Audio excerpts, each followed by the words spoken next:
Thanks for joining us today, folks.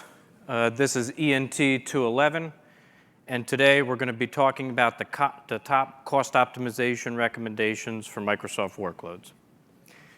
You're here because many of our customers are just like you, migrating and running Microsoft workloads on AWS, and you've been tasked with lowering costs for your AWS infrastructure. And now you're trying to implement cost optimization practices and finding that they aren't geared towards Microsoft workloads. Traditional cost optimization strategies do not take into account complex topics like licensing and enterprise applications.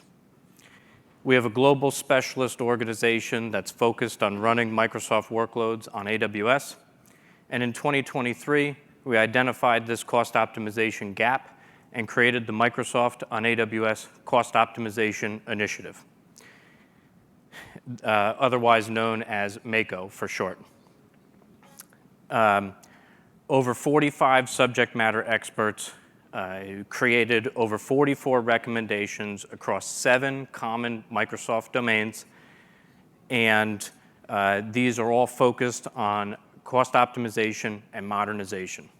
And today, we're going to discuss how you can leverage the MACO recommendations in your organization, how these recommendations will drive sustainability goals for your teams, and also dive into the top cost optimization recommendations to start with. I'm Bill Pfeiffer, founder of the MACO Initiative, and joining me today are my colleagues Chase Lindeman and Aidan Keene. We are Microsoft specialist SAs, and we are focused on helping customers migrate, optimize, secure, and run Microsoft workloads at scale on AWS. So first thing, let's set some expectations for this session today. First, we're going to dive into the mechanics of the MACO initiative and how to consume them in a self-service manner. We're going to review the top cost optimization recommendations and how you can implement these within your organization today and save up to potentially 50% off your Microsoft workloads. And these include things like techniques, programs, and tools that you might be unaware of or you're already using today, and we'll talk about how they can help you. And then we're going to dive into how the MACO recommendations will help you with your sustainability goals, as well as some tools to be able to help you track your progress. And then finally, we're going to talk about how you can engage a MACO specialist to be able to help you leverage these recommendations within your technical teams. This session is intended for business leaders as well as technical teams. So cost optimization is a crucial component of the well-architected framework. And the well-architected framework is a set of best practices and guidelines to help organizations build and maintain efficient, secure, and high-performing cloud infrastructure. And the framework consists of 6 pillars. Today, we're going to focus on 2 of them, cost optimization and sustainability.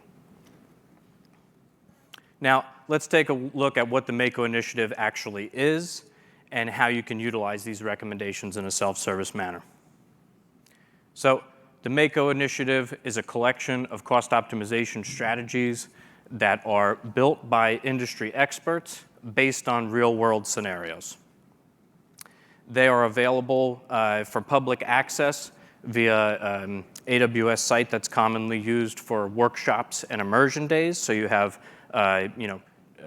access to it whenever you're looking to be able to refresh your knowledge on these recommendations. And the guide itself is broken down into common domains in the Microsoft tech stack. So things like SQL Server, Active Directory, Windows EC2, licensing, storage, and containers. And each of these recommendations is going to offer technical guidance, as well as effectiveness, as well as ability to be able to track costs and analyze kind of before and after implementing these recommendations. Next, we're going to talk about contacting the MACO specialist team. There are 2 options, right? You can email us. We have it all within the guide, but it's optimize-microsoft@amazon.com. And the other option is to talk with your AWS account team, and they could set up a specialist request. And what we'll do is schedule a call, talk about some of your top concerns, help you analyze your environment, and see how we can leverage these recommendations to help you with your cost optimization needs.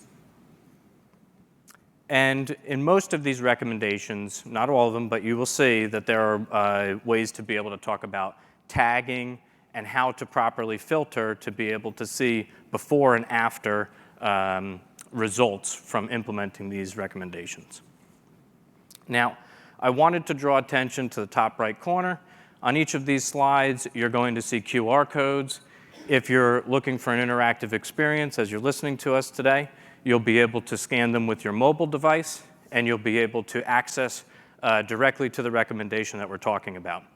Also, when you sat down, on your chair, we have stickers that also have the QR code that will bring you to your guide, so you can you can easily bookmark this for future reference.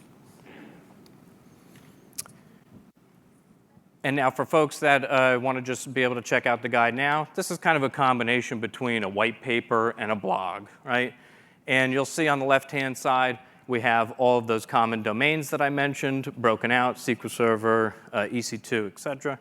And one of the things that I want to call out is we also have a customer journey, right? So with over 44 recommendations, it becomes kind of difficult to get started. And what we tried to do was distill down a lot of the customer engagements that we had as a specialist team and basically give you, hey, this is what we see others doing, right? So common ask is always, what have other customers done?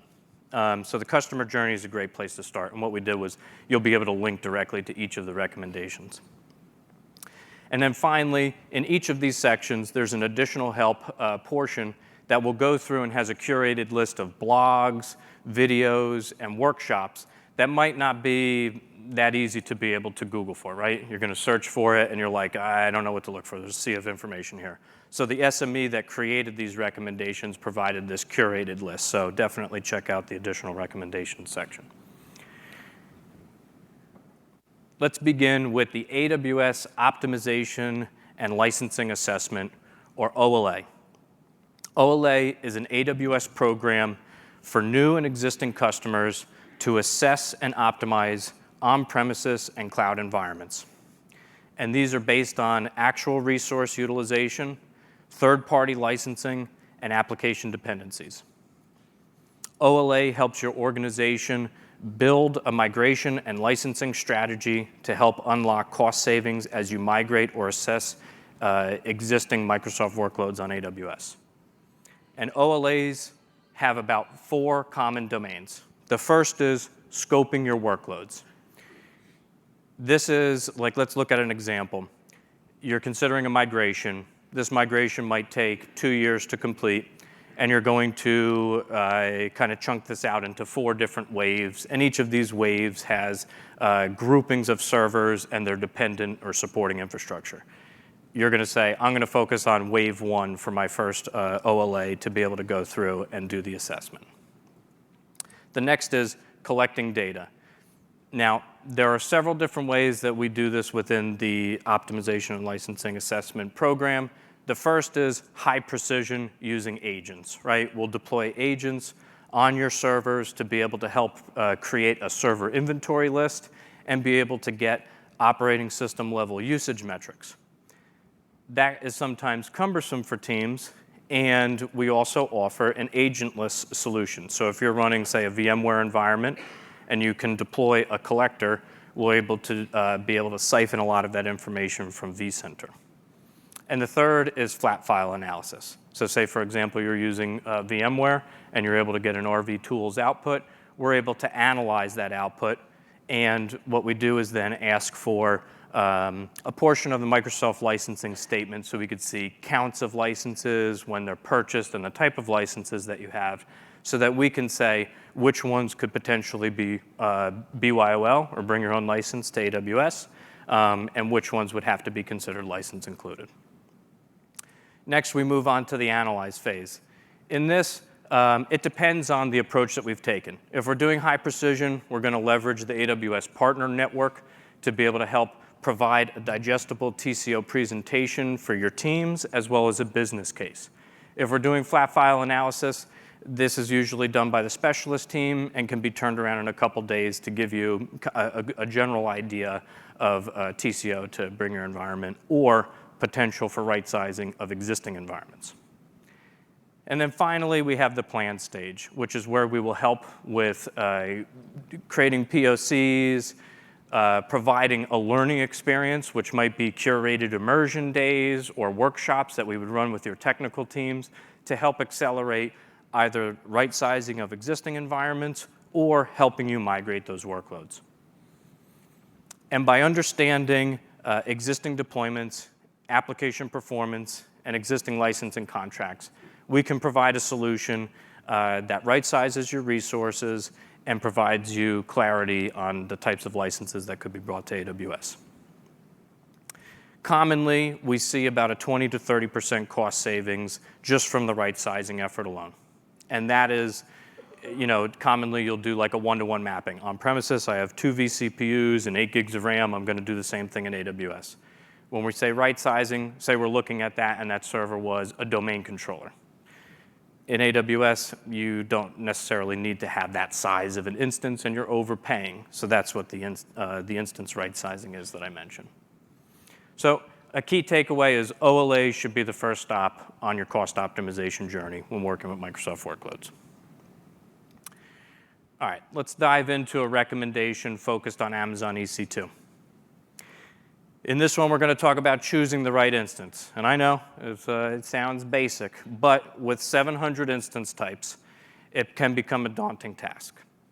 And in most cases, like I mentioned, aligning on-premises configuration with the instance type selection can lead to waste and increased cost for no real benefit. For a self-service approach, we recommend looking at using AWS Migration Hub for workloads that are planning to migrate to AWS. And for existing workloads, we recommend using AWS Compute Optimizer, which we're going to cover in detail shortly. And these tools can also leverage operating system usage metrics to be able to help provide high-precision EC2 instance recommendations based on actual usage. So let's think about this. If you over-provision a fleet of 500 instances by 2 cores, let's just say being conservative, and you're going to say each of these, let's just buffer these, we'll add 2 cores. That's 1,000 additional vCPU hours that you are going to be paying Microsoft licensing on for a license included model. And that equates to about $96 an hour. And it doesn't sound like a lot when you're thinking about it at an hourly price, but when you zoom out and you look at that annually, that's $840,000 of waste. And that's a powerful statement if you think about it, right? Just because you were trying to be conservative, you're trying to map on-premises mindset, and choosing the right instance is a very important topic. Things to take away from this, right? Burstable instances are great for spiky or low utilization workloads that you want to keep online all the time, but you want to reduce cost. When you're looking at all of these different instance families to choose from, when talking about Windows workloads, you're really looking at 3 of them: general purpose, compute optimized, and memory optimized. The next is make sure you factor in bandwidth requirements, right? Your CPU and RAM may match the instance type that you're choosing, but when you go to run your production workloads, you find that you're running into performance issues with transferring large files, for example. And this is something that you want to keep in mind. That might require you to choose an N-type instance to be able to have a higher baseline for your networking performance as well as a higher maximum. And then when you're looking at x86 compute options, AMD instances usually have about a 10% cheaper price point than other x86 options. So you might have an affinity towards one, but I would consider looking at both AMD-based and Intel-based processors when choosing your instances. Now, the next component of choosing the right instance is the generation, right? So as we make improvements in CPU architecture and release new CPUs. We then increment the type of instance type that we have. So M4, M5, M6, M7, so on. And when you look at the instances that you have, you might not prioritize upgrading or doing generational upgrades because they might seem like a low importance task. But in reality, each of those generational improvements is usually a 15% performance increase, and it's either going to reduce your costs based on how far behind on generations you are, or it might be a neutral change. It might be the same cost to upgrade. And when you look at that, you get the benefit of those CPU performance improvements, and that in turn helps your customers, it helps your product to perform better for potentially lower cost or the same cost. Another thing to think about is AWS Compute Optimizer will also give you generational upgrade recommendations. So even if you have instances that are performing optimally, right? It's considered optimized. CPU, RAM, storage, network, everything is in line to support your workloads. You can still consider these generational upgrades, and EC2 Compute or AWS Compute Optimizer will give you those recommendations. Let's take a look at an example here. I know this is a little drastic since we're showing M1, right? But in some cases, we do see customers running much older instances. But when we look at M1 extra large versus M6i extra large, we see 6 generation gap.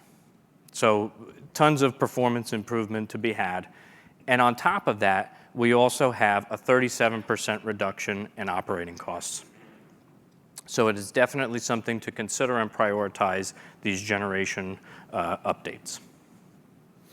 And to think about this too, when you have those CPU performance upgrades, you're also going to be able to run more workloads with less instances. And we have a customer example of this in the dedicated host section that Chase will cover. So let's dive into AWS Compute Optimizer and right sizing. Right sizing is a powerful strategy to be able to help your organization reduce your existing workloads as well as workloads that are migrating to AWS. And as part of that, AWS Compute Optimizer will be able to help automate that for you. Now, out of the box, you can enable this at an organization level, so you can see this across all accounts and regions. AWS Compute Optimizer supports not only EC2 instances, but ECS Fargate tasks, EBS volumes, and Lambda functions. And there are more resources that keep getting onboarded. Now, when we look at this, it's good to be able to see a customer use case. So let's dive into that.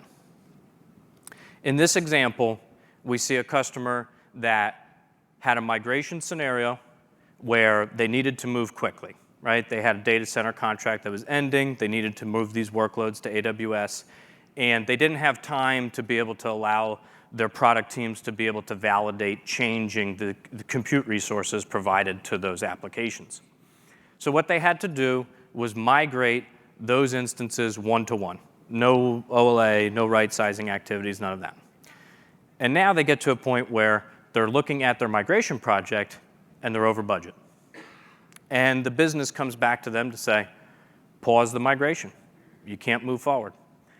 And what ends up happening is that the team gets creative. They enable AWS Compute Optimizer. They realize they made this decision earlier on, several months prior. And when they enable AWS Compute Optimizer, they get a 14-day look back out of the box. And what they do is they see that 70% of the fleet is over-provisioned. And in this example, we can see that over a quarter, the team uses AWS Systems Manager automation and the AWS managed document of AWS right size instance or resize instance, excuse me. And what ends up happening is that they do this with the application owners and help them be able to implement these changes. And now we see that they are able to save 35% on their EC2 compute costs, and they free up about $180,000 in their budget. And that allowed them to finish their migration within their budget and allowed the business to be able to decom the data center. So don't just look at this as, oh, this is a cost savings technique. This is also a funding mechanism that can be used by teams to be able to help them accelerate their project timelines. If you're a business leader, you might look at some of these cost savings and say, these are additions to the team. Now I can grow my team. So it's not just about the cost optimization angle. Now let's take a look at an example here. This customer is using an M5 2XL instance. AWS Compute Optimizer is using AWS CloudWatch metrics to be able to make their recommendations. It sees that it's a daytime workload. It uses about 40% CPU utilization throughout the day, 10% at night. Memory metric is about 30% usage regularly. Network and storage are basically idle 99% of the time. This instance is over-provisioned. So AWS Compute Optimizer makes the call to be able to have 3 different options to be able to right-size to. And in most cases, you're seeing upwards of a 67% reduction. Now, this is one instance. When you look at 10 instances, it becomes something that's like, all right, we should do this. 100, 1,000, you see that this can be an example that can really compound quickly. Now, a couple different announcements have been made with Compute Optimizer. So perhaps your teams have already looked at this tool and you decided that it wasn't right for you. I would take another look at Compute Optimizer. There have been major overhaul within the past year, and they just released these announcements where you have the ability to configure different percentiles of which you're able to base your recommendations off of, 99.5, 95, 90. You have CPU buffer space to consider growth. And now you also have the ability to exclude instance types. So say you don't want burstable instances as part of your recommendation. You can now configure the type of instances you want recommended. In addition to that, you have a 32-day look-back period that is just released. You have to go back in and configure that, but that is part of the free service. You can also pay for up to 3 months metrics withheld. Now, when we look at EC2 Instance Scheduler, this is a way to be able to introduce dynamic power management. And in this case, when we look at dynamic power management, this is allowing teams to be able to turn resources on and off based on a schedule. And this could be business hours, time zone differences, development environments, whatever is your organizational requirement. But what Instance Scheduler does is give you a free solution that will allow you to do cross-account scheduling, automatic tagging, and the ability to introduce dynamic power management into your organization. Now, when you think about these things, Chase is going to cover a savings plans recommendation, but you want to do your right sizing, your dynamic power management, and your choosing of the right instance types ahead of making those savings plans purchases so you're not over-purchasing there.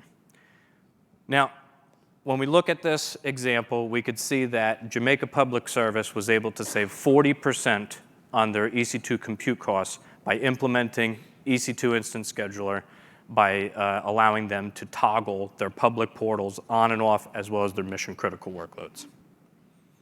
Now I'm going to invite Chase up on stage here to cover dedicated hosts and bring your own license. Thanks, sir. Thanks, Bill. So our next topic is going to be about dedicated hosts.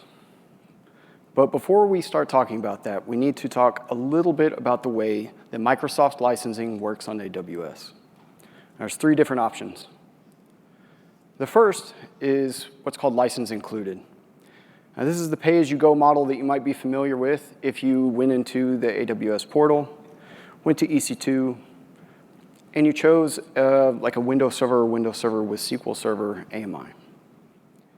It's license included because whenever you pay for that EC2 instance, you're paying a portion of it, which is the compute cost, and you're paying a portion of it, which is the licensing associated with it.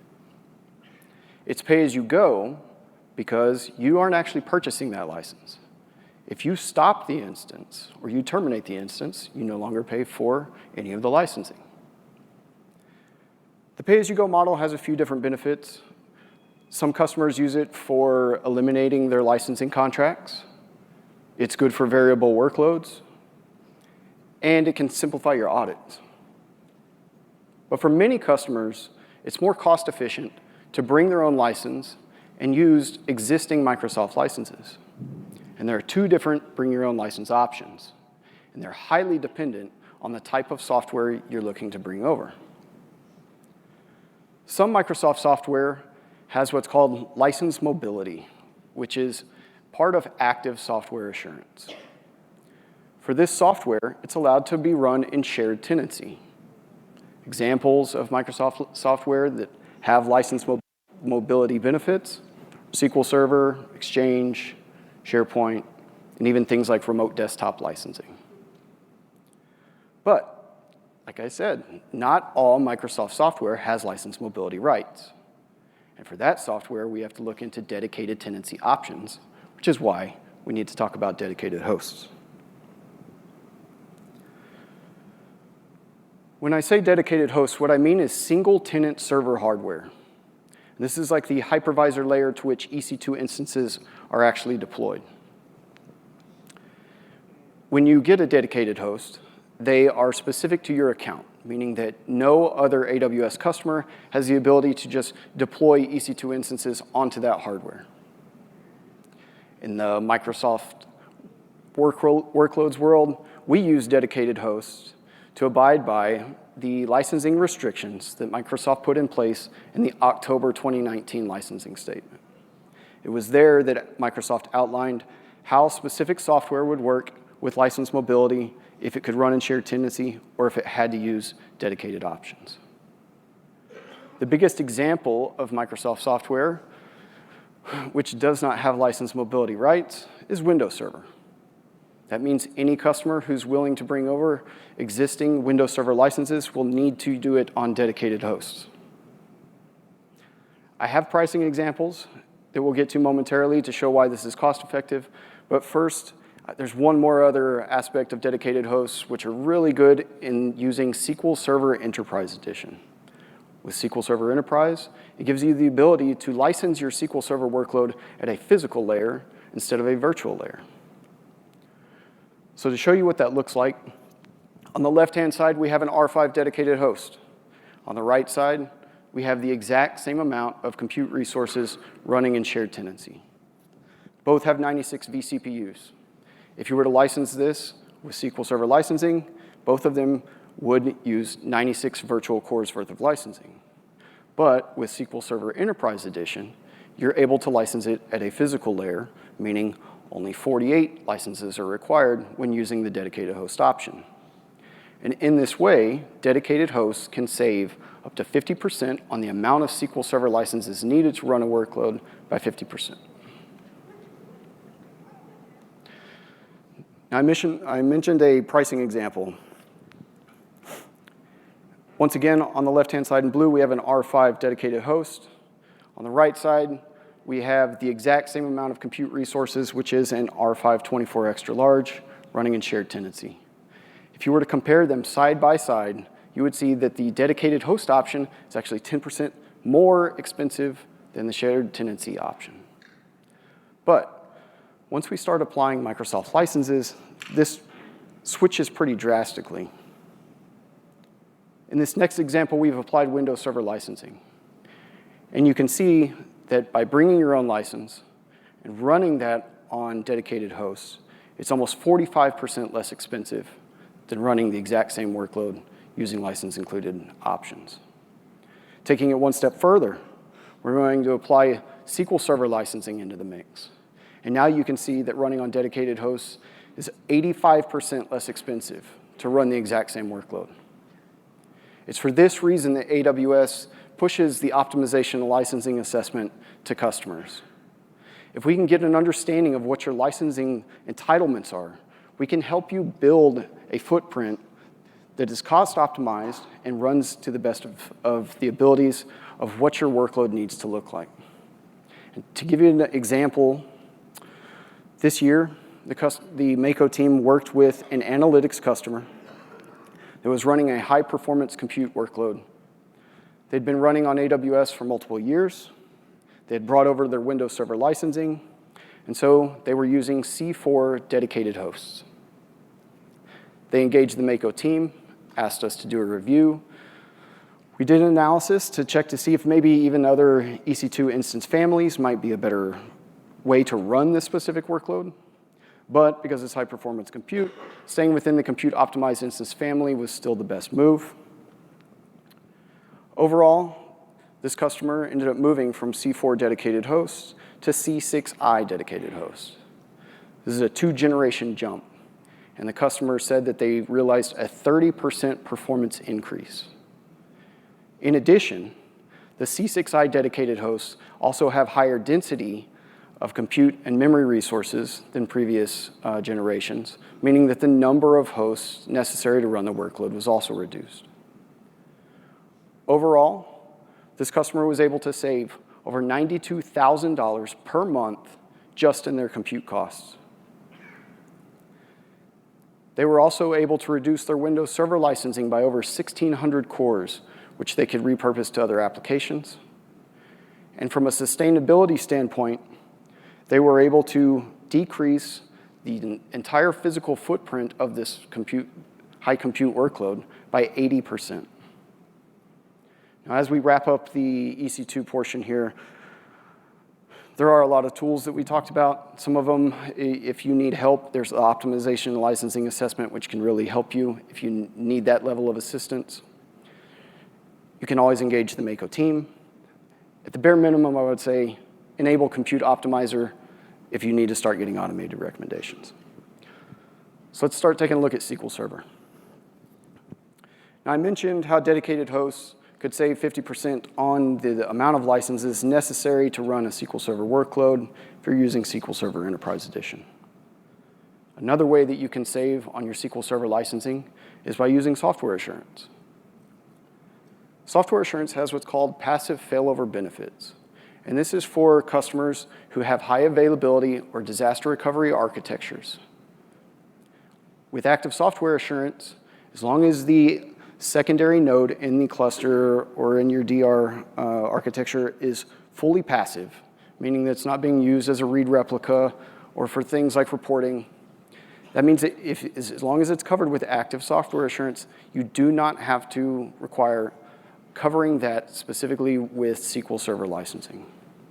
And in this way, software assurance also has the ability to decrease the number of licenses necessary to cover HA and DR workloads by 50%.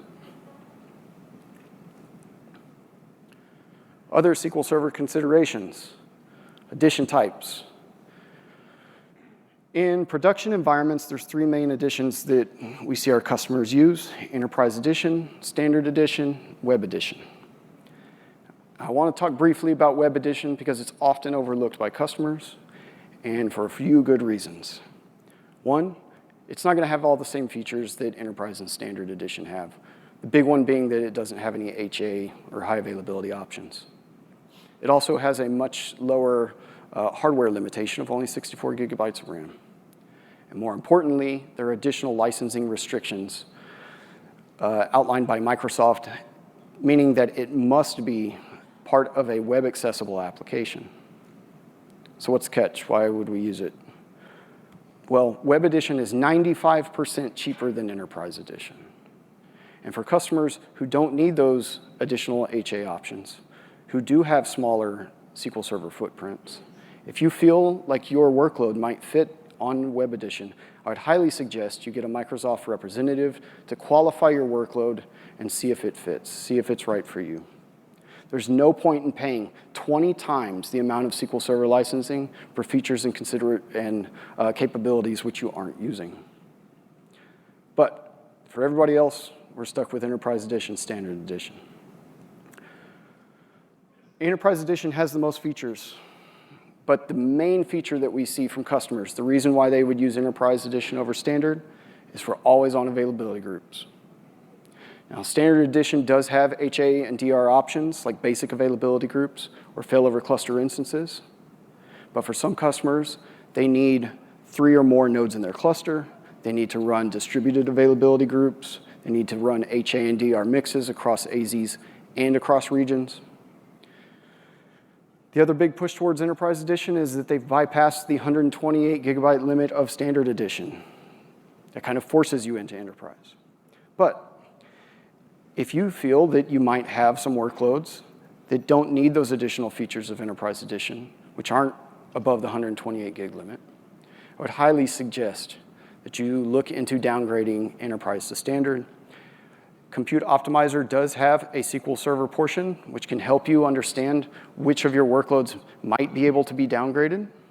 And if you are able to make that downgrade, you will save 73% on your SQL Server licensing costs. But don't take my word for it. You can actually go to the internet right now, go to your favorite web search, and search for SQL Server pricing. If you do, you can follow the links onto the public SQL Server web pages, and you can compare Enterprise and Standard Edition licensing side by side. Do the math, 73% reduction. Now, I do want to point out that this is the price for only 2 licenses. So once you start applying this to workloads that are 16 cores, 32 cores, 48 cores, this is easily up into the hundreds of thousands of dollars in SQL Server licensing costs. If there's anything that y'all take out of here, by far, understand this. The number one way that we have seen customers reduce their total cost of ownership is by reducing or eliminating SQL Server licensing within their environments. So if you're looking for the big way to save, this is the place where you should start. While you're taking a look at your SQL Server workloads, do not ignore your development workloads. We still see customers today paying for Enterprise and Standard Edition licensing in their dev, test, and non-prod environments. It isn't necessary. You're wasting money if you're doing so. Microsoft has a free version of SQL Server called Developer Edition. It's available to download from their website. Has all the exact same features as Enterprise Edition, meaning you can still set up always-on availability groups, distributed availability groups, any of the enterprise features in your non-prod environments. And for customers who really want to maximize their savings, I will say that Developer Edition can be installed on Linux operating systems. And in doing so, you're able to completely eliminate Microsoft licensing costs within your dev, test, or non-prod work environments. Let's talk about storage. Specifically, Amazon Elastic Block Storage. Now, there are 2 different versions of general purpose SSD volumes, GP2, GP3, which is the newer generation. GP3 offered a few different new abilities from the previous version. For one, it has a higher throughput capability, has a higher baseline performance, and it also has the ability to be able to scale your capacity completely opposite from your performance. If you used GP2 in the past, you would know that if you needed to hit a certain performance configuration, you would actually have to increase the size of your GP2 volume, meaning that you would often end up with additional capacity which you weren't using. And as you can see here, GP3 also has a 20% reduction in capacity price. So if you were to go through and do this conversion, here's an example. This is a 6 terabyte GP2 volume, meaning that it's running at the maximum performance levels. You have 2 different options here. One, you can match it based on the performance configuration. And the other one, you can match it based on the capacity. If you were to match this based on the maximum performance levels, you would still see an 8% decrease in the price of those EBS volumes. If you did not need to run at the maximum performance levels and you were okay with the baseline performance available through GP3, you would recognize a full 20% reduction on these volumes. Now, this has been around for a few years now, but we still recommend it, one, because there's still customers we find still running GP2 volumes. But it's also one of the easiest ways for you to start saving money. This conversion can happen while your applications are online, meaning that you don't actually have to experience any kind of downtime. And there's a lot of tools that are available. Like if you were to look at the Mako guide, there's a lot of different links. If you needed to apply this to dozens or hundreds of EBS volumes across your environment. Other ways to easily start saving money. Savings plans and reserved instances. Reserved instances are sometimes referred to as RIs. And with savings plans and RIs, what you're doing is getting a reduction of your compute costs based on a 1 or 3 year commitment. Now, I would like to point out, earlier I spoke about license included instances. And whenever you have license included instances, you have a compute price that's a portion of that cost and a licensing price. Understand that savings plans and RIs do not apply to the licensing costs associated with license included instances. Keep that in mind whenever you see things that say up to 66% off, up to 72% off. They're speaking directly about the compute price associated with those. For Microsoft workloads, where should you use savings plans and RIs? Things like Active Directory domain controllers that you know are going to be online 24 hours a day. Also, SQL Server production databases. Basically, anything that you couldn't cover with something like Instant Scheduler where you would want to take it off after hours. If you were comparing them, savings plans and RIs, and you were trying to figure out which one to go with, I would say to go with savings plans. It offers the exact same amount of discounts, but some additional flexibility. And with that, I'm going to hand it over to Aiden to talk more about .NET.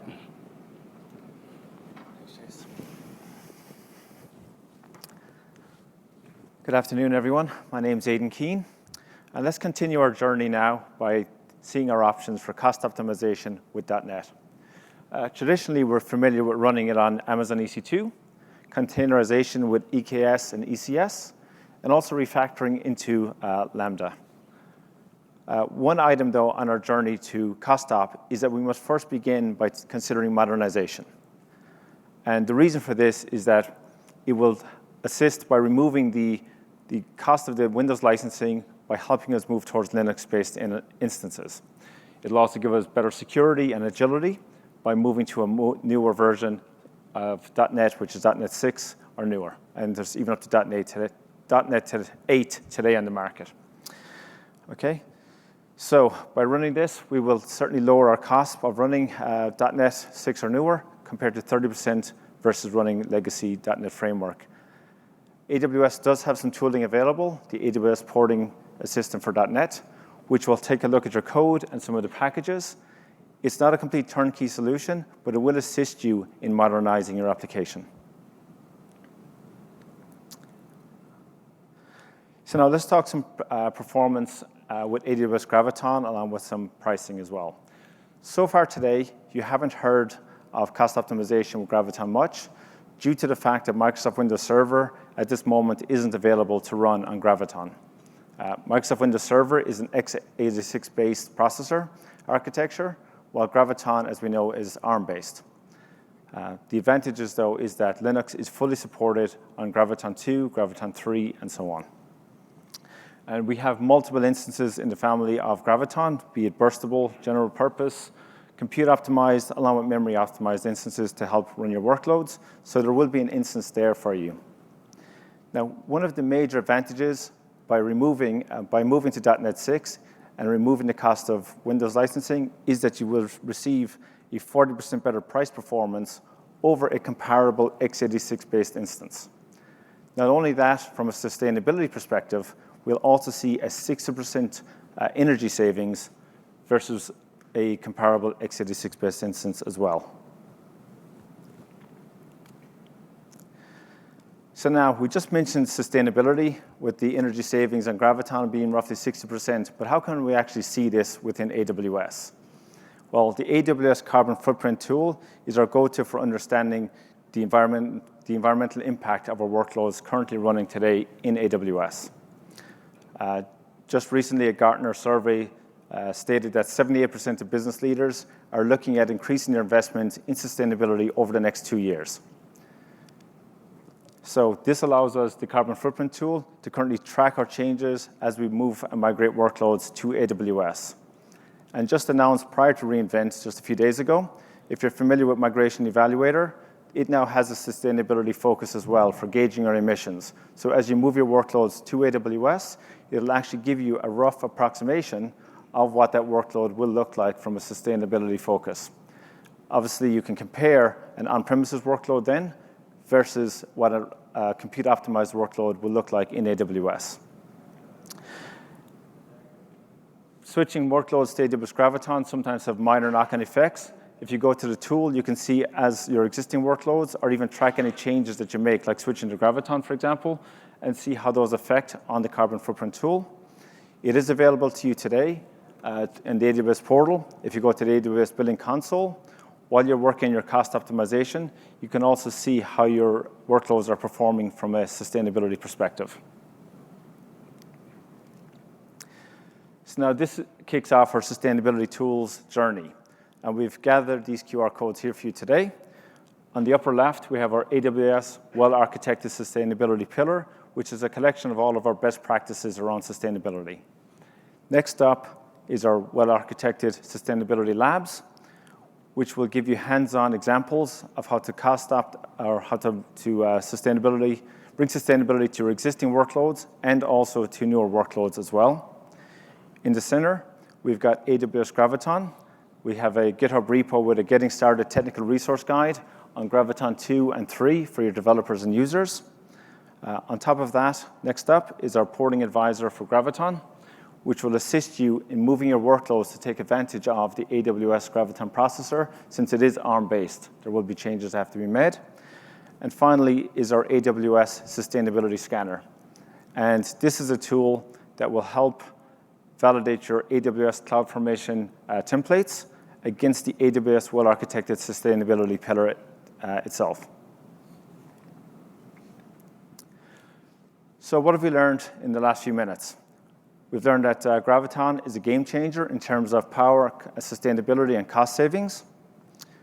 Migrating from GP2 to GP3 is a pretty smart economics, plus you get a power increase in the storage.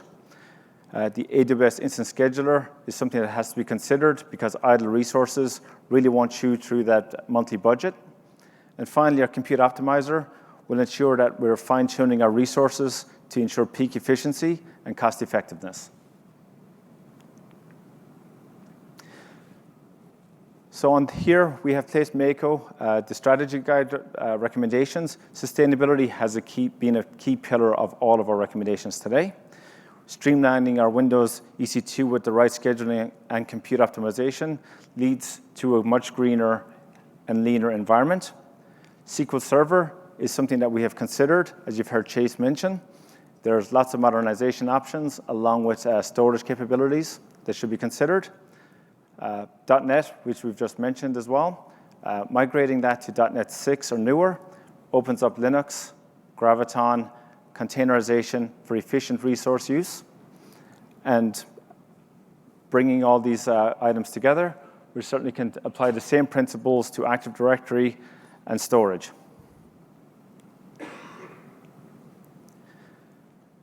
So this now leads us to where cost optimization sustainability really finds its stride with smart AWS tools and practices. So on the one hand, we have cost-cutting champions like EC2 Spot Instances, along with AWS Trusted Advisor. So we're seeing the actions that we're putting in with the Trusted Advisor. We're seeing the outcome being efficient and lower carbon output for our sustainability focus, along with better cost optimization too through EC2 Spot Instances. But the magic really happens where these domains overlap, where sustainability and cost optimization come together. So instances like auto-scaling, along with AWS Lambda. For auto-scaling, we are provisioning the instances on demand as is needed, so there's no inefficient resource use. And AWS Lambda lets us run our code today without having to worry about provisioning servers and managing them. So we take these same learnings and apply them to something like S3 lifecycle policies and elastic load balancing. So we're not just cutting our costs, they're also commitments to a much greener future. So how can I get help on and get started with this initiative? Well, you're not currently alone in kicking off a cost op or a Mako initiative. You can reach out to your account team. You can also send an email to the optimize-microsoft@amazon.com, and one of our Mako experts will certainly assist in taking a look at your existing workloads and helping cost optimize and making them sustainable as well. So please do reach out here today to us on the stage or afterwards after you leave. And with that, I'm going to pass back to Bill. Thanks, Aiden. So just wanted to wrap up. I know that we've only covered 11 of these recommendations, right? We were trying to focus on being able to provide kind of the lowest effort needed to be able to achieve the best savings. However, when you go through the guide, you'll see that there are other topics in here like containers, for example, and demonstrating how Windows containers can help with your modernization journey as well as cost optimization by giving examples of ASP.NET applications being containerized. That's just one of the 33 other recommendations that we didn't cover here today. So what I would recommend is that we have our LinkedIn contact information here.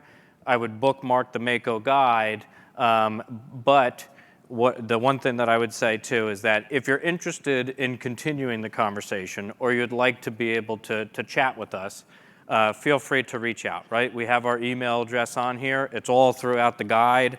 These stickers that we've put out prior to the presentation starting will bring you to the guide, and just send us an email. We're happy to set up a call, right, and be able to talk through where we can assist. And the other piece of that too is even if you're stuck on being able to implement one of these recommendations or you want to hear about a customer story, reach out, right? We're happy to jump on a call and be able to talk this out. And if you could, at the end of it, we do have a survey session, so if you could fill that out and help us with some feedback for the session, maybe what we could have done better or what you enjoyed about it, we would appreciate it.